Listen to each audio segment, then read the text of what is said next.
We are back. Senators, Twins, baseball, past, present, and future. Great memories with my co-host, Ronnie Rabinovitz. My God, I'm horrible. And George Ralph the Third. How are you guys? We're just fine, thank you. Hi, George. All right. How you doing? I'm doing okay. Alarms not going off, notwithstanding. We have a return guest. We've been in business long enough to have people who sometimes even want to come back as a guest, let alone the first time. David Hubler, you were here, if it was last week or the week before. No, it was a couple of weeks earlier. Yeah, a couple weeks ago, I thought, yeah. I do it for the money. How are you, David? Hi, good. I'm good. Swag, boy, we got all kinds of stuff on this station. Alan Freed would be jealous. Oh, wow. The amount of stuff that comes in here. If you guys are old enough to remember Alan Freed. Sure. Oh, yeah. Cleveland guy. Sure. Big scandal, payola scandal in the 50s. That's my introduction to the world was basketball scandals and record scandals. That's the way it was. David, you and George have a history together. You've been friends, and you helped each other on projects. Would you? Well, I helped him. I mean, he helped me. He helped me greatly. I have not been able to return the favor yet. Well, I appreciate that. That's very nice of you, David. And I also wanted to mention the other time that you were on a couple of weeks ago, I only was able to hear part of the podcast, but I really appreciate the nice things you said about my dad. Oh, thank you. That was no problem whatsoever. That came from the heart. Thank you. Really nice. Let's talk, David, how George helped you in what context in putting, I guess it was in putting together your book. Well, he was almost, excuse me, he was almost a primary source on the book because obviously everyone from that era has passed away. So with the exception of those tapes that I had made a number of years ago, and that was strictly for 1944. Anything else, I had no real primary source other than the newspapers. So when a query came up, George was great. I mean, he remembered so many things that were important in that era, and his father's play on the field and things like that. He told me several stories that I didn't know, and I don't even know if they made it into the papers. One example, well, I don't, offhand I don't. But he also, George, you put me in touch with, what's his name, up in the Mickey Vernon Museum. Yeah, Jim Bankowski. Yeah, right. And of course, he was very helpful too. So yeah, I relied on George for a good deal of information and support. Well, and David also, helped me too because he helped publicize the tapes that we have and the website, and also he was gracious enough to include a photograph of my dad and the 43 senators in the hallway underneath the grandstand at Griffith Stadium. So, that picture was on his cover along with the one of the Homestead Grays. So, I really was very happy to help David any way I could. And for me, it was a labor of love because I grew up in that era. I knew a lot of the players personally, and it was just part of my life as a youngster, and I'm happy to be able to talk about it as an adult. Wow. That's George, great. I've never asked you this.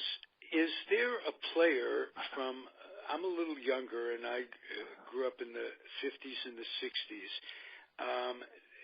I've seen pictures of your dad and some footage, but very little. Is there a player that I might recognize that you can say, wow, he played a lot like my dad. His numbers were similar.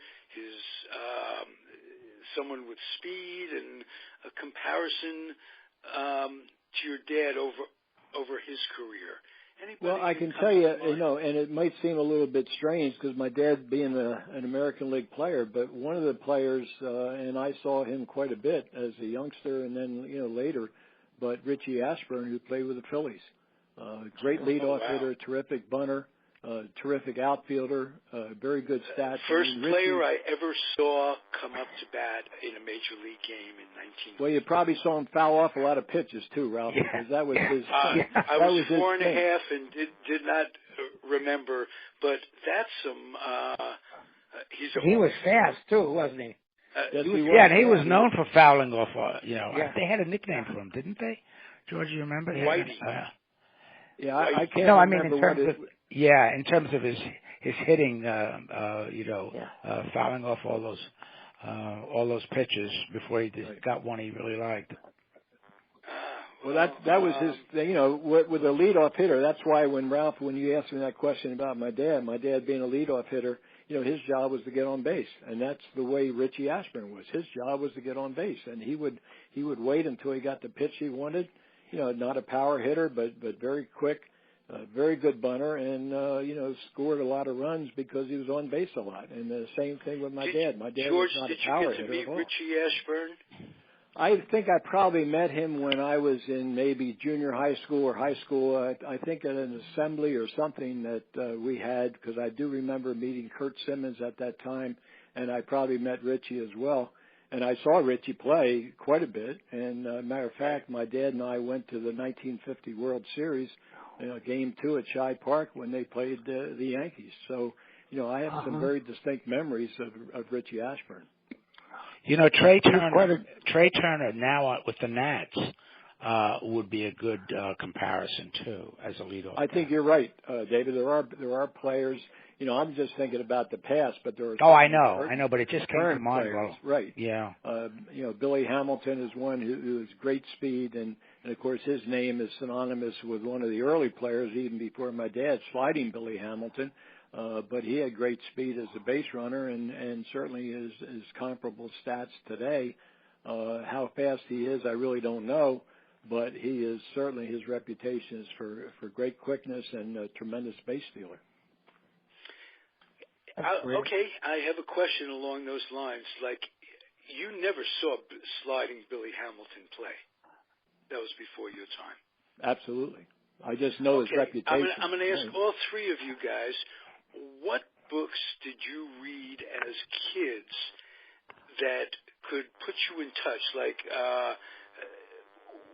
with the old-time players? In other words, so you can get an idea of what it was like.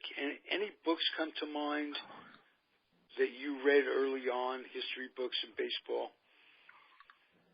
Well, I have a biography of Lou Gehrig that I still have the book here. The cover's in pretty bad shape, but it was, for a boy, I think it was Grosset and Dunlap published it in a series of preteen books of sports here, sports idols and sports figures for kids. So I've got that one still here. That's one of my favorites. Okay, I can remember reading a fiction book called The Keystone Kids, and that stuck in my head, that book. But I'm referring to nonfiction. That's a great one. How about you, Ronnie? What did you read early on about? Well, of course, Jackie Robinson stories. Oh, yeah, okay. That was my biggest. That was, obviously that was number one. And how many book reports did you do on that book? Did you do second, third, fourth, and fifth grade? Quite a few. That's right. I got a kick out of my grandson, who's 9 years old, is in a Little League tournament, and that's where I'm going right after this. So he got to pick his own jersey number. So he picked number 42. I was so excited to see that. Oh yes, I wonder where he got that from. You get the camera out, Ronnie. That's and put right. Some pictures That's up, right. And put some pictures up on Facebook. We'll put them on. We'll put them on the website as well. That's For really sure. terrific. George, what did you read? Well, you know what? It's not so much that I used to love to read, but probably because my dad was a player, I was reading more about baseball and from the player's point of view, because whether it be a story of one of the players my dad played against, David mentioned, like Lou Gehrig, I would certainly be interested in him. The Jackie Robinson that Ron talked about would be a great interest to me. But the early days of baseball, I think probably is just by going through some of the history books and knowing baseball, because my dad played, I had a keen interest in it. And sure. There's certainly a history lesson for me when I was thinking about baseball, because of the fact that baseball was such an early part of our nation's history. And many of those early players, were great, well-known players. When I mentioned Sliding Billy Hamilton, I'm not so sure how many people today, when you say Sliding Billy Hamilton, would even know who that is. And yet that I knew it from a kid, I guess because my dad was a base stealer and I had a natural affinity for anybody who was fast that I really wanted to learn about, and he was one of them. Tell us about him, please, because I know the name and is one of those who escaped me just for one reason or another. I know very little about him. Please. Well, I don't know a lot about him personally. I mean, he was way before my time, but just the records and the fact that he was one of the early base stealers in baseball in the 1800s, 1880s, 1890s, I believe, when he played. And he was before Ty Cobb. So you had, Sliding Billy Hamilton, followed by Ty Cobb, followed by my father, followed by, other great, base stealers, Brock and Wills and those guys. And Ricky Henderson. But the fact is that Sliding Billy Hamilton probably in the early days was well known for his terrific speed on the base pass, where maybe Did a lot he of play players for Washington? I don't think he played for. I believe he played for the Cincinnati Reds or one of the National League teams. Okay. But his name was one that I remember from my earliest experience with baseball, simply because he was a base stealer. Uh-huh. Okay. David, I want to ask you a question. Is there anything in your book that you're really not happy with, that you wish you didn't put in?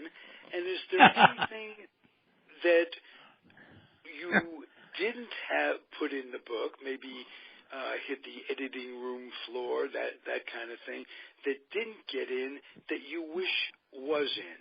And then I want to get on to some other stuff that's not baseball while we have you. Well, I really tried to keep Josh Drazen, my co-editor, co-author. We tried to keep the focus as narrow as possible of Washington, and one of the key elements we said, the further away we get, because we could not ignore the war that was going on at the same time, especially here in D.C. With the White House and Congress and all that. So there were some elements that got in, like for example, there's the interesting story, which I didn't go into great detail, of how the GI Bill came to be passed. I found an article in a magazine,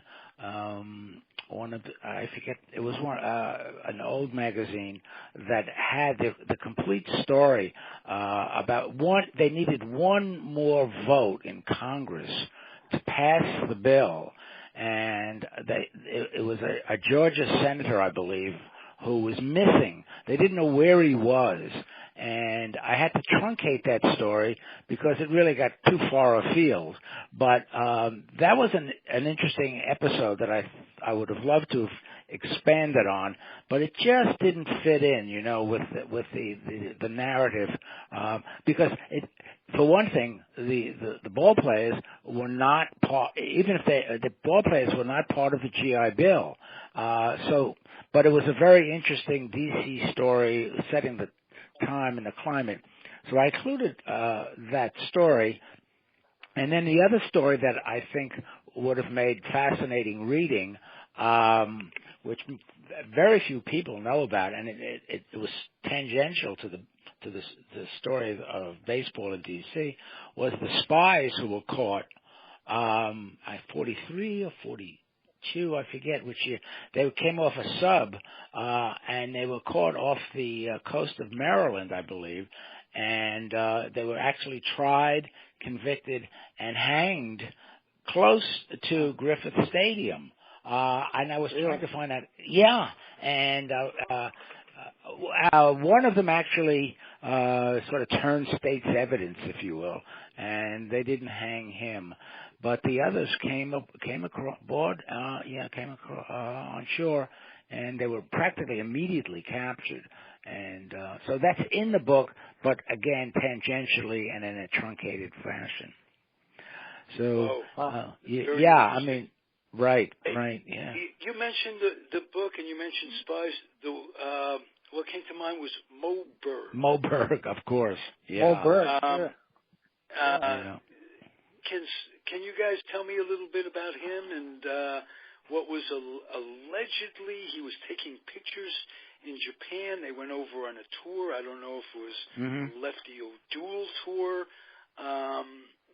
If you guys know anything about that, I'd love to be educated. Well, I know a little bit yeah. about it. I know a little bit about it because Mo Berg and my dad were very friendly, and probably one of the early names that I knew about baseball was Mo Berg. And I can tell you for listening to my dad talk about it, it was the Connie Mack All-Stars that went over there. And the players were great players. I mean, it was the Lou Gehrig and Babe Ruth and Lefty Grove and Jimmy Fox and Lefty Gomez and terrific major league players. And yet Mo Berg was included.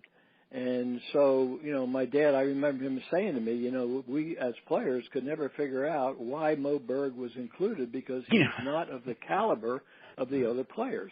Right. I thought that too, yeah. Right. And yet, whether or not it's a true story, there was a book written by Ron WWII about the catcher was a spy, and it was all about the story of Mo Berg and his efforts in Japan. Now, Japan was our arch enemy, but on the other hand, they also loved baseball. So, Mo Berg went over. The Japanese fans loved the American players.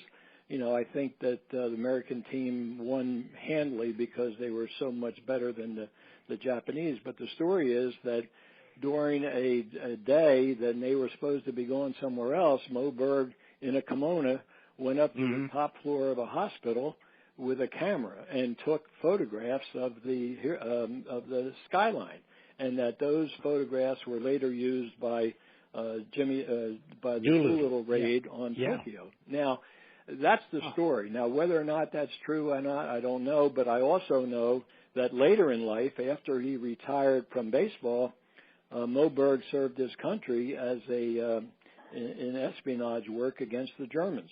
And his assignment, believe it or not, this is, again, a story, and I think it's been borne out, that he was told to assassinate the head German scientist of the atomic bomb project in Germany, if, in fact, he found that the Germans were ahead of the United States in atomic bomb development. So Berg goes to a lecture. He meets the professor of engineering who's in charge of the atomic bomb project in Germany, and decides that he is not going to assassinate him because the Germans were far behind the American efforts in developing the atomic bomb, and so he didn't. And later Mo Berg was a brilliant, probably the most intelligent ball player ever in the major leagues. I think he spoke like 15 languages, had his degree from Princeton, had a doctorate or a bachelor of, jurisprudence from Columbia, from law school. And so, he was a terrific intellect and was just a marginal player. But he did serve his country actually twice, and a very fascinating person. Yeah, the story about Japan is interesting, especially because that was George, what was that, about 1932, 33? Yeah, I believe it was, David. So it was long before we got into the war, and it was certainly before the war started. And yet whether he had the presence of mind to take this, or whether there was and OAS hadn't even been created at that point. So his work if there was espionage work, it predated the creation of OAS, which was the forerunner of CIA.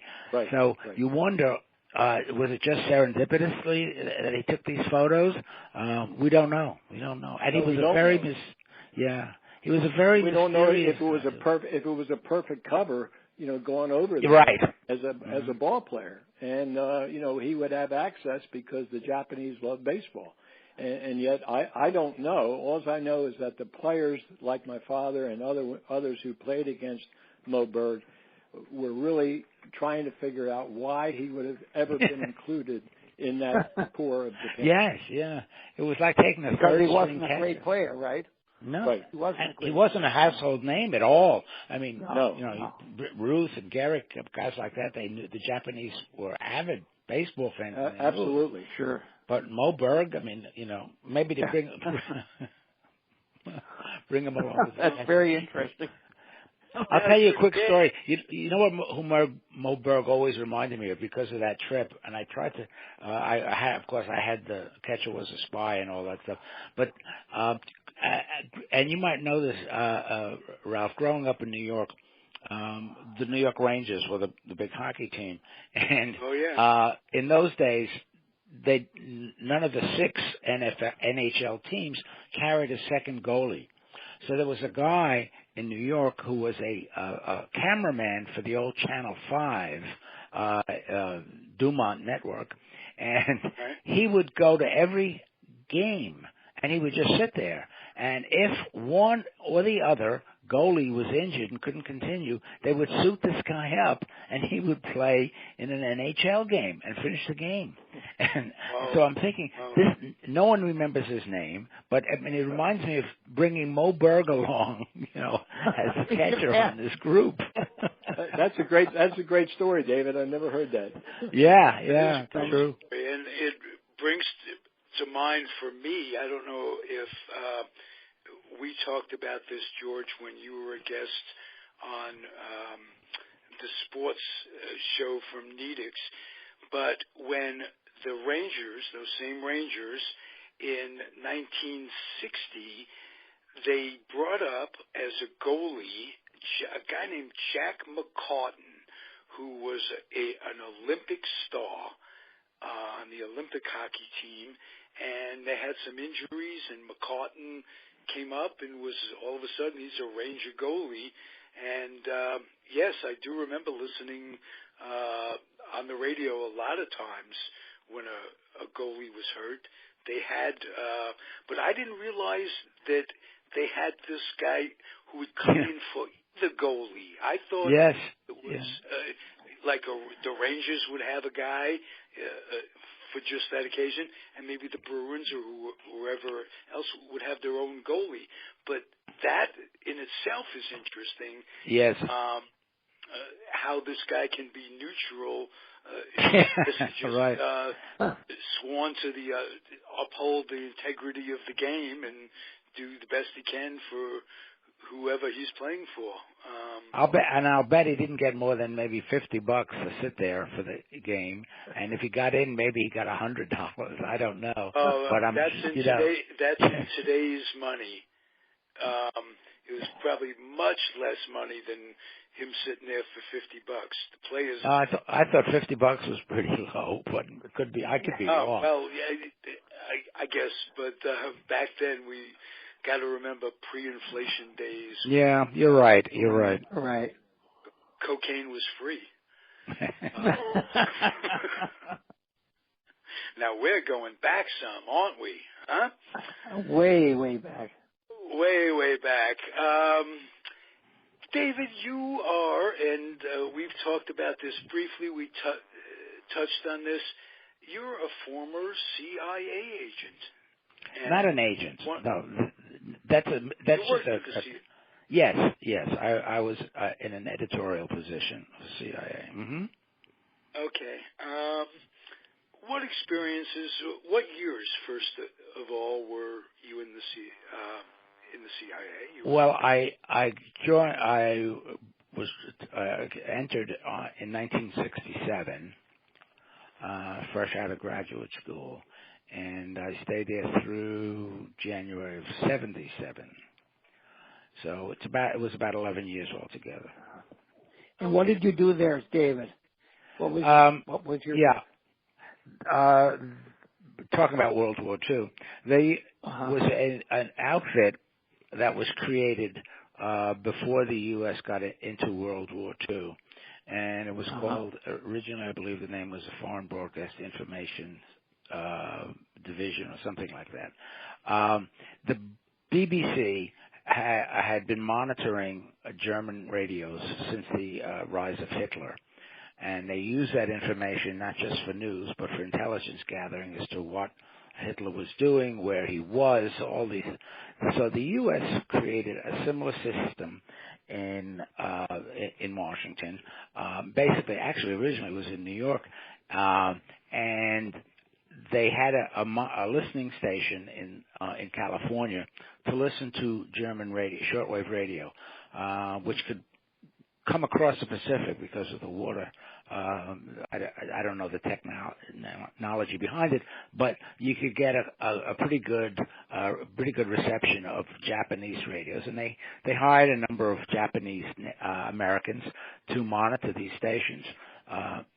So as a result of that, the BBC and what became known as FBIS, Foreign Broadcast Information Service, collaborated. We shared information. The two countries shared information on this, and then, of course, when we entered the war, it was even more important to know what was going on in Japan.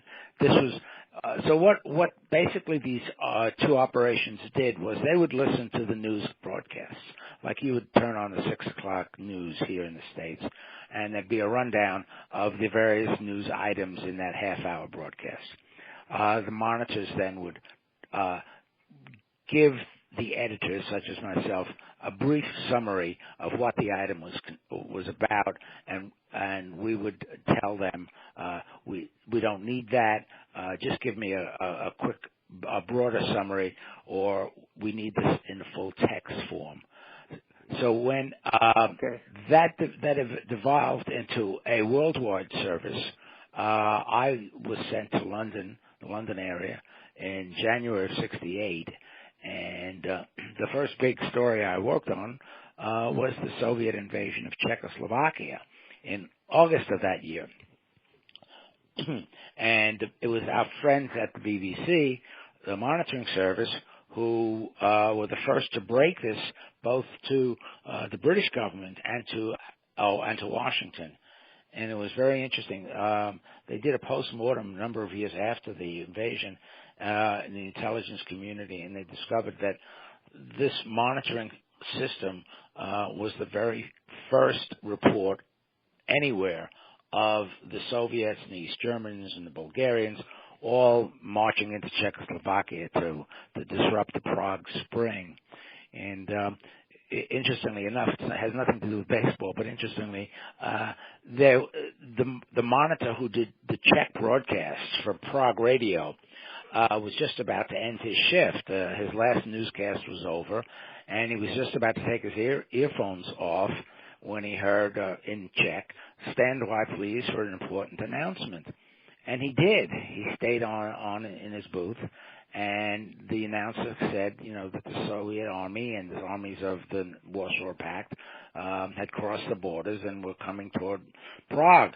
And that was the very first indication of that. So that's, in a nutshell, what we did. I was an editor. I was deciding on what items we needed, which items we needed translated, and we had, using the BBC facilities there, we had Czech monitors, we had Polish monitors, Russian monitors, of course, and even some Albanians. The whole Warsaw Pact nations were involved there. Nowadays, of course, it's all open source material. There's nothing to hide, but they did glean an awful lot of material out of listening to those radio broadcasts. And the classic example, of course, is when Khrushchev turned the ships around heading for Cuba in the Bay of Pigs, following the Bay of Pigs, the Cuban Missile Crisis. At that point, there was no hotline between Washington and Moscow. And Brezhnev used Radio Moscow to announce that he was turning the ships around, which ended the crisis. And it was FBIS that did that reporting and sent it to Washington. They were interesting stories. Now, let me ask you, were you actually an employee of the CIA at the time? Yes. Okay. But everybody talks about agents. It's sort of like saying, but there are analysts, there are operatives, there are all different categories. I was an editor. Right. So but you were a CIA employee. Oh, very much so. Yes. Yeah, because the reason I'm asking you that, because my understanding, and you might know, maybe you've even seen it, was that, earlier we talked about Mo Berg. My understanding is that there is either Mo Berg's baseball card or a signature or something at CIA headquarters in Langley. There might be. When they began to, I guess this was just a little after I left, there was a commission to delve into whether the CIA was spying domestically or not. I think the Nunn Commission, one of the former senators. Anyway, they opened up the agency a great deal in the sense that they created a museum in the building, and they had all sorts of devices and things, sort of similar to the International Spy Museum here in Washington. Right. And there used to be a sign out on the highway there on Route 128 that said Washington Water Works or something along those lines. And everybody knew it was the sign to the CIA headquarters. But they had this, and when they started to opening things up, they removed the sign and they had CIA headquarters on the sign. Yeah, I was going to say, I know I've been by it now, and that's what it says, CIA headquarters with like an arrow pointing toward Langley. Yeah. So I mean, all the natives, all of us anymore. Right. No, and the stuff that we did was completely overt. That's why I can talk about it. It's the people have written a history of the Foreign Broadcast Information Service, and so it was a wonderful job. It really was. Interesting. When you started, did you have mentors that who had been with the CIA for a long time, that broke you in, that taught you things? That how does that work? Again, it was another one of these incidents in life that sort of sends you veering off in a direction you didn't start out going in. I was doing my graduate work at the University of New Hampshire, and it was December or October. It was about October, and there was a job fair, and one of the booths there was the agency. And, everybody is curious about the agency. So you stop in and you see, what's going on. And he asked me about my background and everything, and he said, well, we have a need for editors in the agency. I said, really? He said, yes. He said, here. And he gave me a ticket to take their entrance exam. And I said, okay. And I had the date on it and everything, and admit one kind of thing. And at the same time that the exam was going to be given, this was in December, I believe, or early January. I used to know the exact date, but in any case, the day came, and a few days prior to the day, a friend of mine was supposed to be coming up with his debate team. There was going to be a New England debate contest in Durham, but it all got canceled because there was a big snowstorm. So he canceled it. I said, well, okay, I'll go take the test. And I hitched. You wouldn't have taken the ticket. No, I wasn't going. I had the ticket, but I said, my friend's coming. I'll spend the weekend together. So I hitched into Boston with a friend, and the exam was at Harvard. So I got over to Cambridge, and I took the exam, and obviously I passed it, which since then I've always said, I only took one exam at Harvard, but I passed it. Great academic background, right? Yeah. And the reason I remember the time, and I can't think of it at the moment, but it was the day of Winston Churchill's funeral. And I was in a pub kind of area having lunch after the exam, and I remember watching it on television. So that's how I can pinpoint the date. But and then I didn't hear from them for a whole year. But the mentoring, as you asked about, there's there's an entrance program. You spend a couple of weeks learning about the agency. You quiz. You're given all sorts of information to peruse and to assimilate into what you're going to be doing. And then you start off, and I, in my case, working with that group that did what they were called was daily reports, which meant every day all of this information that's now coming in from all over the world in translated form was getting published in these daily reports. And people, in fact, I ran into someone this weekend who had used them for her doctorate thesis. They're available in the public, and they detail all of these radio and press agency and sometimes newspaper reports translated into English with the date and with the source and everything. And they're usually about 40 to 60 pages on a daily basis. And so I worked on the East European book prior to going over to London. That's how I learned a good deal more about what those countries were doing. So you came into the agency with a knowledge of 2 or 3 different languages. I mean, no. The language I didn't. I mean, I had taken the standard Spanish in high school and French in college, but I didn't have any of those languages at all. That's why we relied so heavily on the monitors. These are native speakers of the languages they were listening to. Okay. Got you now. Mm-hmm. We talked off the air and had one conversation where we were talking about the CIA, and it came up. I might have brought it up. You might have brought it up. When Cheney, it was your outrage that got me. When Cheney outed that CIA. Oh, yes, Valerie Plum. And I just want to get your outrage as a former CIA member about what was done. You said he should be in jail. Yes, well, I mean, it's clearly illegal to do that. You cannot. That's one of the things that is unique about the agency. The folks who are undercover, in other words, they do not acknowledge that they work for the agency.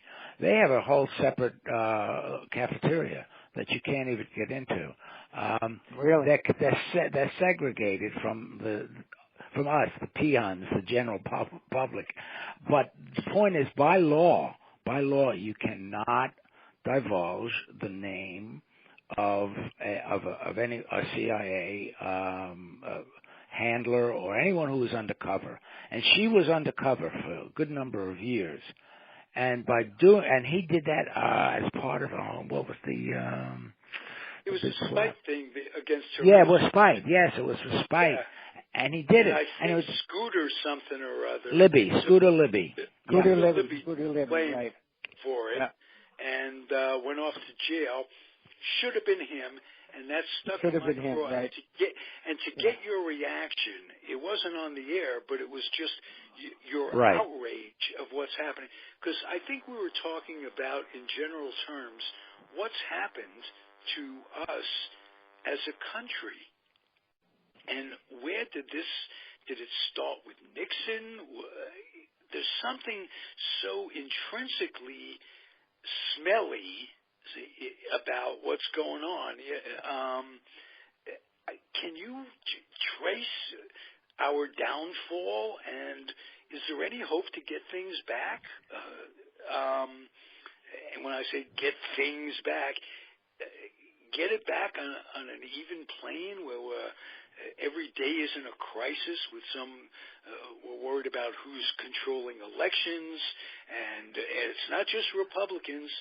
It's the Democrats fixing the primaries, so Debbie Wasserman Schultz can control things and Bernie can be out and this, that, and the other thing.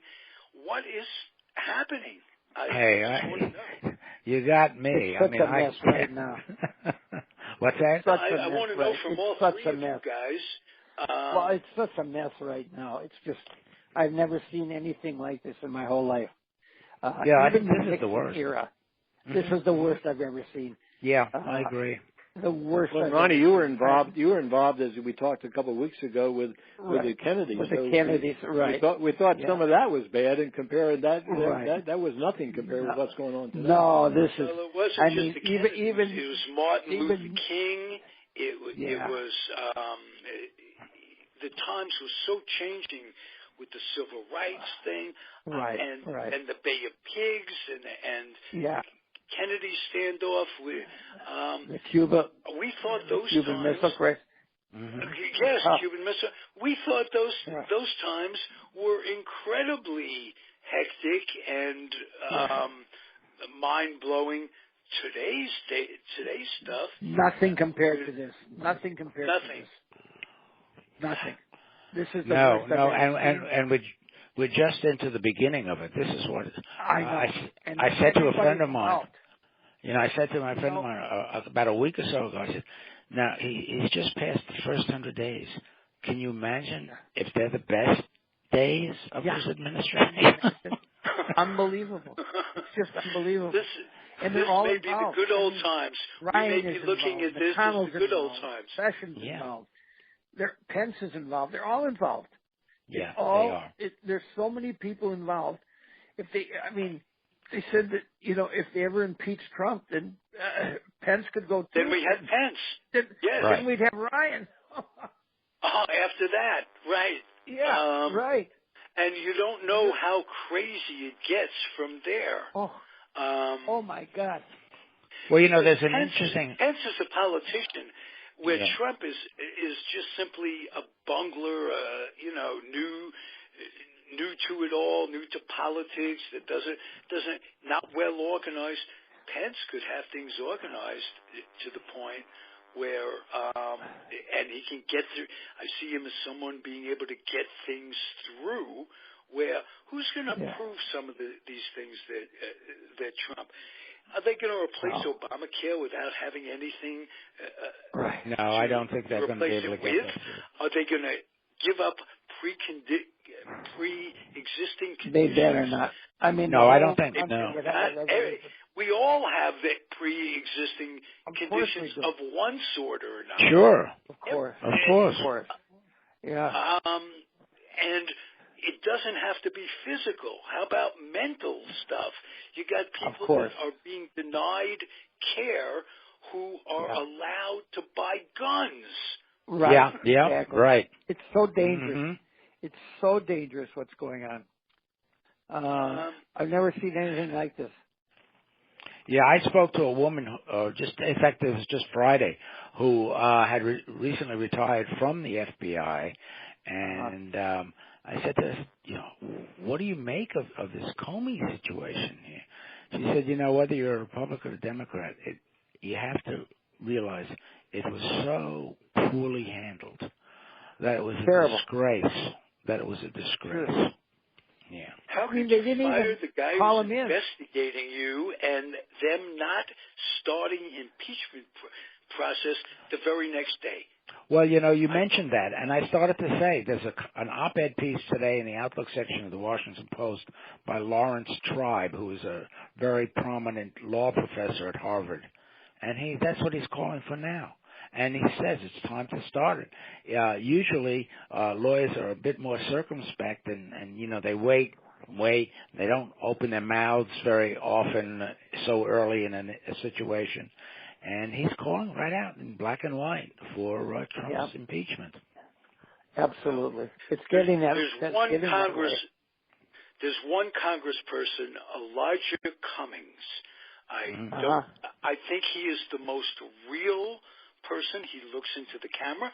He's a representative of we the people, and he talks that way, and he comes over that way, and he looks at the camera and he says, "This is craziness.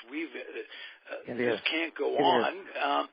Yet, I guess I'm just waiting. Every day I wait for them to start those impeachment hearings.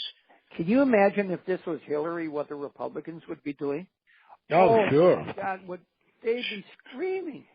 They're screaming at. They're still screaming. You know, she's home up there in Pleasantville and doing nothing. You know, they still want to lock her up. Yeah. And the guy who wants to lock her up the most is the guy who should be locked up and may very well be. Exactly. You know, Flynn is not off the hook on any of this. No, he's not. Really? No, he's not. Yeah. Mm-hmm. Well, can they go to not. Comey in a congressional hearing and ask him if he was investigating the president? Because in his firing thing, Trump says, "Oh, and I want to thank you for on 3 separate occasions telling me that you weren't investigating me." Yeah, I know.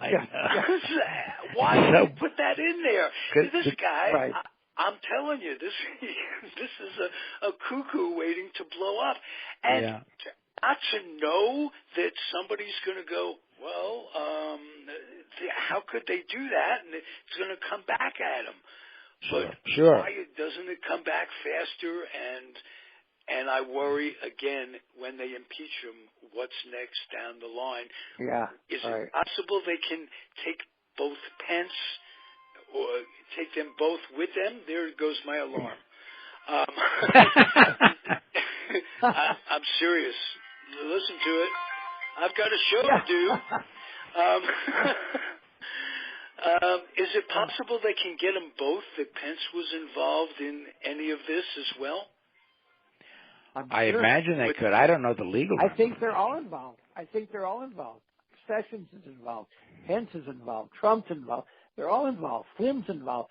I mean, Ryan's involved. McConnell's involved. They're all involved. And you don't hear the Republicans saying anything. I mean, this is Russia. And then he brings this 2 Russian spies to the White House. Who ever heard of this? I mean, they're taking pictures. Who knows if those pictures have bugs in them, you know? Yes, one Russian delegate, I think the head Russian delegate to the UN already died in the streets of New York. Dropped dead. This was back a couple of months ago. I mean, people have been killed. That's right. It's terrible what's going on. And the Republicans, other than John McCain and Lindsey Graham, have said nothing. Nothing. Jeff Sessions is weighed in, too, from Arizona, senator from Arizona. He's involved, too. Of course he is. No, he's been pretty open and candid about speaking out against what's going on. Yeah. Boy, it's a mess. It's really a mess. It is. And what I want to ask it's creating the whole government for some optimism. Is there anything that you see, any one person?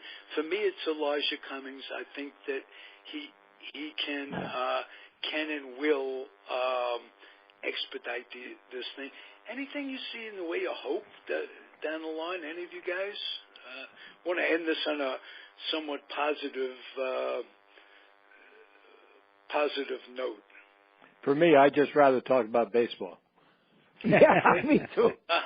Well, that's another thing, another bone we have to pick about Trump. Trump didn't throw out the first ball this year. Yeah, he Trump didn't show up. That's right. He'd have been booed. Well, they all get booed. Talking about baseball, our Minnesota Twins are in first place. They got a 2-game lead. Hey, Ronnie, we talked about that a couple of weeks ago. I told you it was early. It's still early. Yeah. It's still early. But things are shaping up. You know, I always used to look at the indicator of when guys batted 100 times. Yeah, that's right. Then you can see what's going on. Things are taking, and we're well over that, and it may be early, but we're coming up on 1/3 of the season at the end of May. Wow. Yeah, that's right. And I always contend that any game you can win in April and May is one less you have to win in September and October. You know what I mean? That's true. Very true. That's true. They all count. Look how the Yankees are doing, and nobody expected that either. Right, exactly. I tell you one thing about optimistic. There are so many good young ball players in the major leagues. Aren't there? It's fantastic. I mean, look at Houston. It really is. I mean, Houston's double. And there are 30 teams. There are 30 Look at the guy with now. the Dodgers. This Cody Bellinger with the Dodgers. He's going crazy. Yeah. I mean, Yeah. unbelievable. Yeah, it's unbelievable. So many young kids that are doing terrific. It's great to see. Yeah. Well, Aaron Judge, 6'8". I heard a couple of ball play announcers on one of the telecasts last week, and he was saying, Judge was selected like 48th, 50th, in some deep round toward the bottom, and he said, well, baseball players, they're not really all that good at that height. A lot of the drafting officials and teams, they won't take a chance on a guy that big because they usually don't pan out. And so the Yankees did take a chance on him. I'm 6'8", he's 280 pounds. He's like a football player. And yet now they say he's a natural. So go figure, But my point is that there's a wealth of top talent in baseball now. Yeah, it's great. It's wonderful. Well, the thing with baseball, and that's why, I've always maintained you really cannot compare eras because baseball players today are bigger, they're stronger, they're faster, the nutrition's better, the training's better. Right. When my dad was playing, I can tell you for a fact that ball players never lifted weights. They stayed away from it because the thinking at the time was they would make it what they called muscle bound.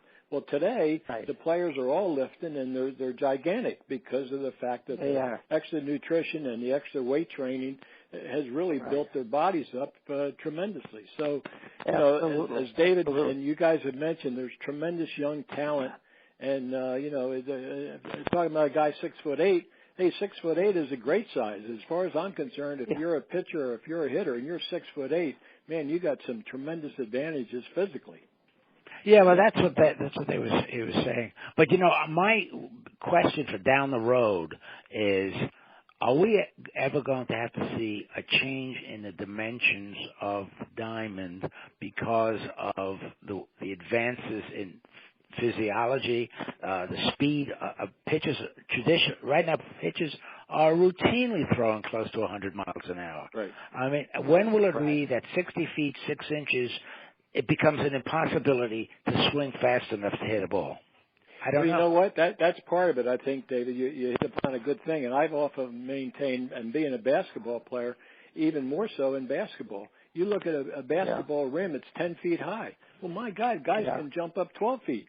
If they raised the basket, it would change the complexity of the game because it would make it, not so dominant as far as the big guys. Today, a basketball player 6'8", 6'9", 6'10", he's above the rim constantly.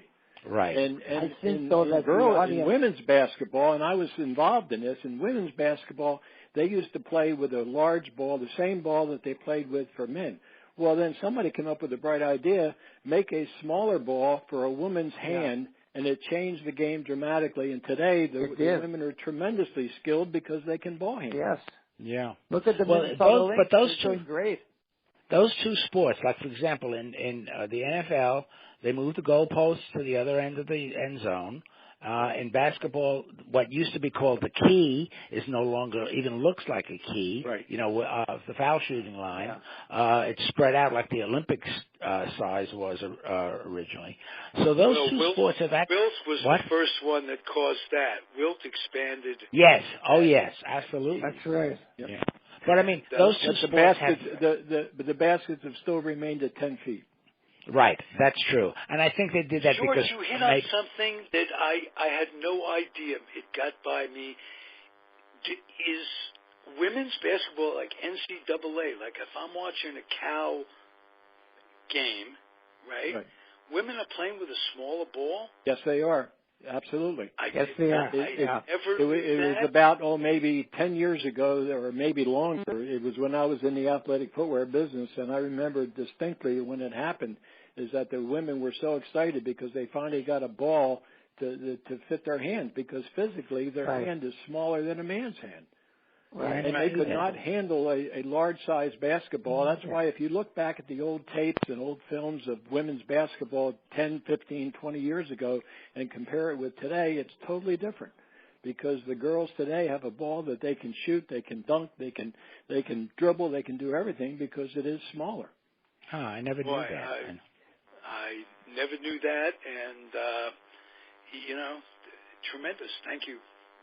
Well, another change in sports very quickly was that I went to a hockey game a couple of seasons ago, and I used to go to Ranger games all the time in New York, and I was blown away by the speed, not just of the skaters, because they too are bigger, faster, stronger, but the speed of shooting the puck and handling the puck from one player to another. And one of the people I was with said, well, you know what they've done a couple of years ago? He said, they switched from a wooden hockey stick to like a titanium hockey stick. Right. So the puck really flies. So it would be like, making aluminum bats available in Major League Baseball. Right. Just changed the speed. That's right, David. They do. They're using the That's composite another thing sticks. I didn't know. I didn't know that they're no longer using wooden sticks. Right. Yeah. Same thing with lacrosse. If you watch lacrosse, how that game tennis rackets, they went from wooden sticks.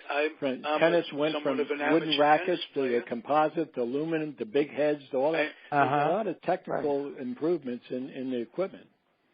Yeah. Right. That's why what George said earlier in this show and what others have taught me over the years is that one cannot compare athletes of different eras to each other. Right. You're right. And, you're right. Boy, equipment is a major part of it. You were in the shoe business. Tell us some advantage. Excuse me 1 minute, Ralph. Excuse me 1 minute. I'm going to cut out because I'm going to my grandson's tournament. So, okay. if you'll excuse me, David, number 42, and George, number 42, hey, and Ralph. Enjoy the game, Ronnie. Okay. Please enjoy. Thank you for being here, Ronnie. Thank you. Stay healthy, my friend. Take care. Bye-bye. Okay. If I'm running over for you guys, I'm sorry, but I want to get an idea from you, George.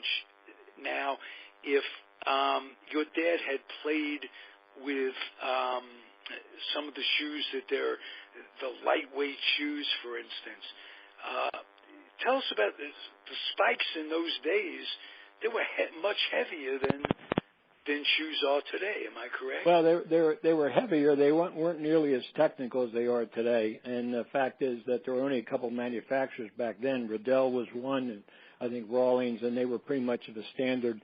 They called a yellowback kangaroo. They brought it from Australia. I think it's now been banned. I don't think they can use that leather anymore. But there's so many technical advances in shoemaking that the old time players, they had to have their shoes polished and all that kind of stuff. I mean, today it's a different world. The colors of the uniforms are matched by the colors of the shoes, and some are used in a turf shoe, some are used in a spike, some are used in a flat. It depends on the surface that they're playing on. Where back when my dad played, they pretty much were all standard. They were metal spikes, and they played on grass with the dirt infields, and that was it.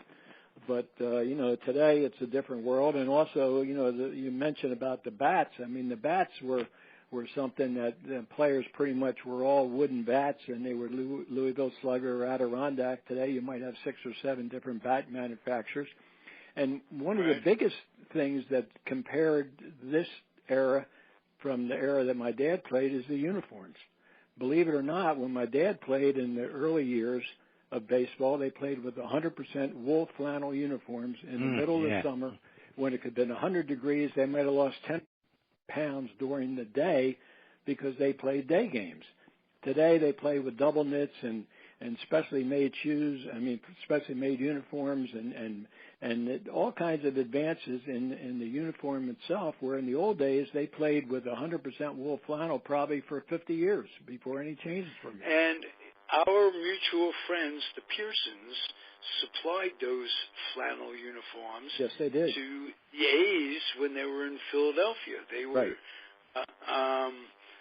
so it's Pearson Sporting Goods, Chestnut Street, right? Right.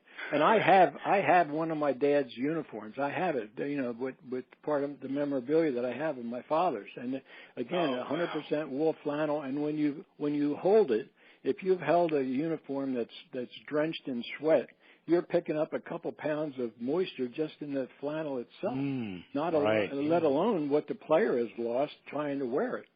So, and they would wear these uniforms in spring training as well. Absolutely.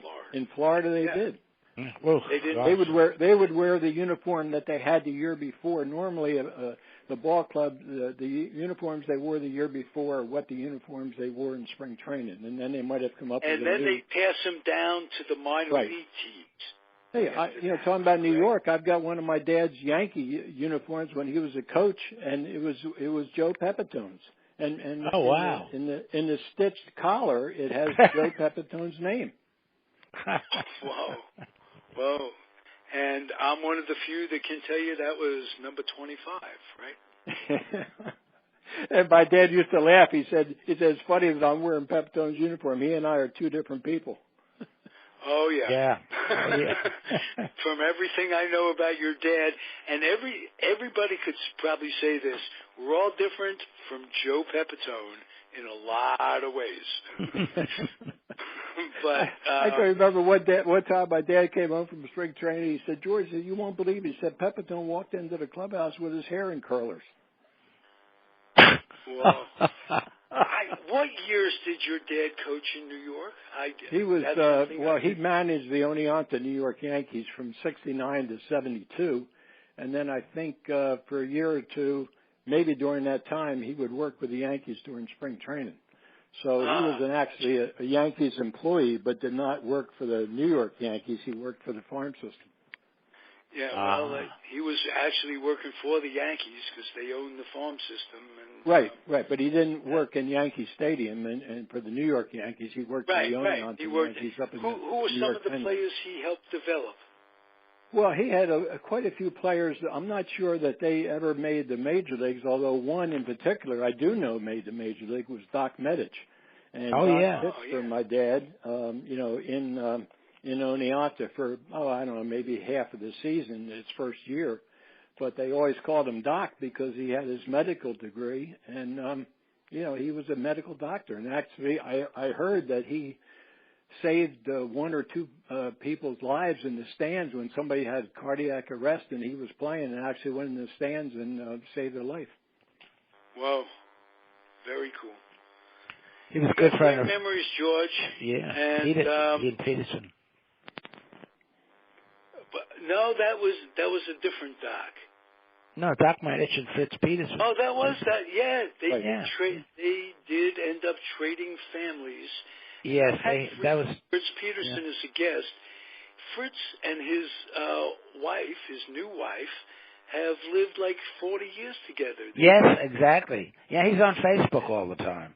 He keeps track of all the birthdays.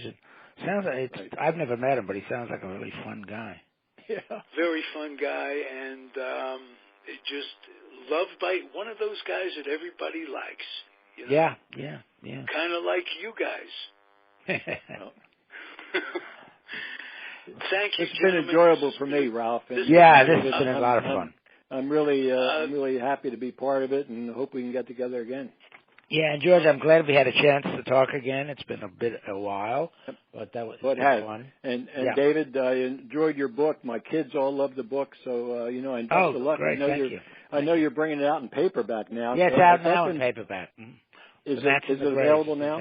Yes, it is. Tell us where is it on Amazon?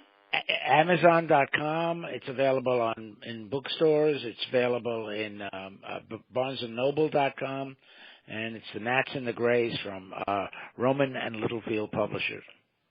And at the same time, I'd like you to tell us, George Case, about the tapes you make available.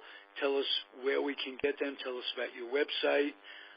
Okay. Well, thank you, Ralph. The tape is called Ball Field to Battlefield and Back from FDR to JFK, and it's all about World War II era baseball, and it's color film and footage and narration by my dad and Mickey Vernon. And our website is www.timelessbaseball.com, and anybody who wants to buy the DVD can buy it directly from me. If they go to the website, they can buy it online, and it's $29.95 using PayPal. and it's available. We've sold, I don't know, maybe 1,000 so far. And it's for people who are really into World War II era Major League Baseball and color footage behind the scenes. It's not game action. It's all about the life of a Major League player. The great Hall of Famers, Bob Feller, Ted Williams, Joe DiMaggio, the old stadiums, spring training, bus rides, the train trips, all the kind of things that the average fan would not see, which is part of the life of a ball player. Wow. Thank you, sir. Dan, thank you both. This is tremendous. David, you told me that you don't mind coming back, so I called you. No, it's fine. Oh, yeah.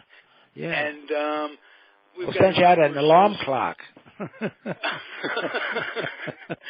Well, I had mine in my phone, and you heard it go off. What's wrong? I know. Yeah. Hey, well, I always enjoyed it. David, I'll take you back to Harrisfield tomorrow if you. Oh, okay. You're on. Wouldn't that would be nice we have a meeting at Harrisfield. I wonder if, and I'm going to go to Google and try to Google. They have now. You can Google Earth and pick up pictures of what's going on. Oh yeah, you can do that. I think you'll find it there. Yes. Mm-hmm. Mm-hmm. I hope it's still undeveloped, as it were. Yeah, we'll hope see. somebody didn't come in and build a bunch of apartment houses, because that was a part of the Bronx that's near and dear to my heart. Okay. All right. Well, I'll speak to you again soon. Look forward to it. You take care. Take care, David. Thank you, Ralph. Thanks, guys. Bye-bye. Yeah, we'll thanks, be back Bye-bye. next week, same time, and it'll be a little less tardy on the host part. Thanks, guys. Be well. Okay, thank you. Yep. Everybody out there, keep on keeping on. We'll be back next week. Thanks a lot.